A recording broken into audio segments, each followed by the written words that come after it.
यदि किसी विषय में निश्चित करने में तुम्हें दुविधा आ जाए तो तुम किसी और से मत पूछो और किसी से प्रमाण मत। उपनिषद आदेश करता है ये तत्र ब्राह्मणाः सम्मर्षिणः युक्ता अयुक्ताः अलुक्षा धर्म कामाश्यु।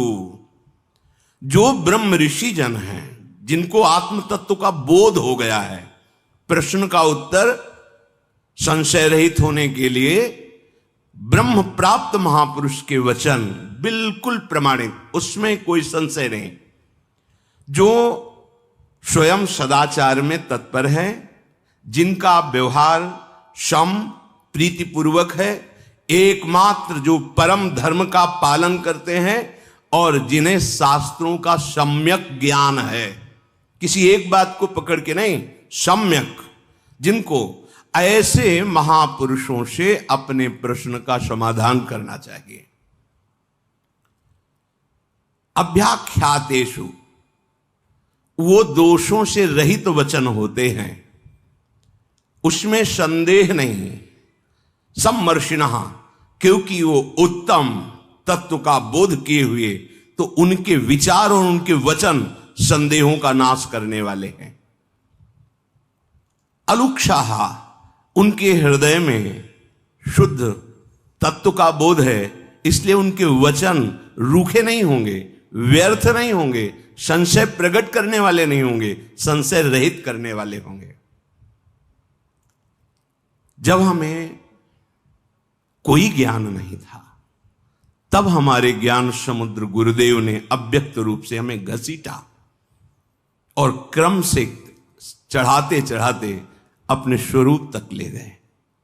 वही सदगुरुदेव जब अपनी कृपा करके हमारे हृदय से अविद्या, अज्ञान, अंधकार को मिटाया, तो पता चला इष्ट देव ही सतगुरुदेव थे।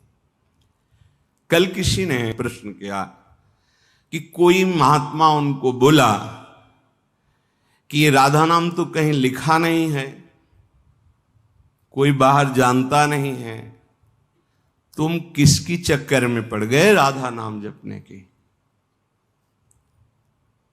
ये तुम समय बर्बाद मत करो। बस ये शब्द जो है घोर अज्ञानी के मुख से निकल सकते हैं, चाहे वो निराकार का उपासक हो या साकार का उपासक हो। जब तत्व बोध होता है, एक ही परम तत्व, जैसे साकार उपासक ब्रह्म नहीं, माया नहीं, नहीं जीव नहीं काल, अपनी शुद्धि ना रही, एक रहो नंदलाल। जड़ चेतन जग जीव जत सकल राममय जान। निराकार उपासक प्रणव ओम आ उ मा, चाहे सोहम शिवोहम ओम अहम ब्रह्मास्मि, इसके द्वारा निर्लेप होकर के आत्मस्वरूप जिसका कोई आकार नहीं, जो सर्वत्र सम रूप से विराजमान तत्व है, उसमें वो लीन हो जाता है। उसका अनुभव होता है सर्वम खलमिदम ब्रह्म, ब्रह्म के सिवा कुछ भी नहीं है। फिर एक शब्द किसके हैं? अगर अंदर तत्व का बोध नहीं है तो अज्ञानी की भाषा, अज्ञानी की वाणी श्रवण करने से संशय ही होता है। ऋग्वेद में उपनिषद है जिसका नाम राधोपनिषद है। ओम, इसी से वेदों का प्रादुर्भाव हुआ है।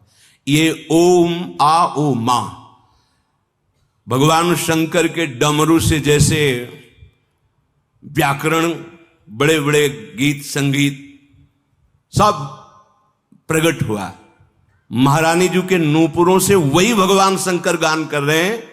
राधा कृपा कटाक्ष स्तोत्र में अनेक मंत्र नाद मंजू नूपुरास्खल, प्यारी जी के नूपुरों की झनकार में अनेक मंत्र प्रकट होते हैं। श्री स्वामिनी जी क्या है? एक बार ऊर्ध्वरेता, सनक सनंदन, सनातन, सनत कुमार, ये चारों कुमार ब्रह्मा जी के समीप विराजमान हुए। ब्रह्मा जी पिता हैं इनके, प्रणाम किया और कहा, हे देव, सर्व प्रधान देवता कौन है और उनकी कौन कौन सी शक्तियां हैं? उन शक्तियों में सर्वश्रेष्ठ समस्त शक्तियों का कारण कौन है? ये सुनकर ब्रह्मा जी बोले, पुत्रो सुनो, किंतु ये बहुत गोपनीय रहस्य है, तुम इसे सहज में किसी के सामने प्रकट मत करना। बोलने के पहले बोले, तुम इसे जो स्नेही हो, जो ब्रह्मबोध प्राप्त हो और जो गुरु भक्त हो उसी को सुनाना, अन्यथा नहीं। गोप्य विषय है।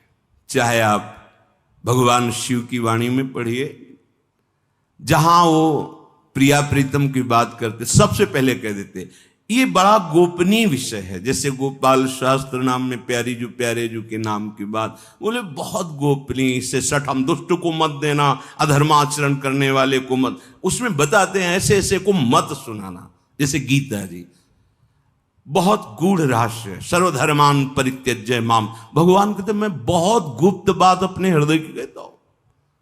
सर्वगुह्यतम सर्वधर्मान परित्यज्य माम एकम शरण, जहां कोई विशेष रस की बात उसे गुप्त रखा गया। उत्तर देने के पहले ये ऋग्वेद में है, राधोपनिषद नाम से, उसमें वर्णन है।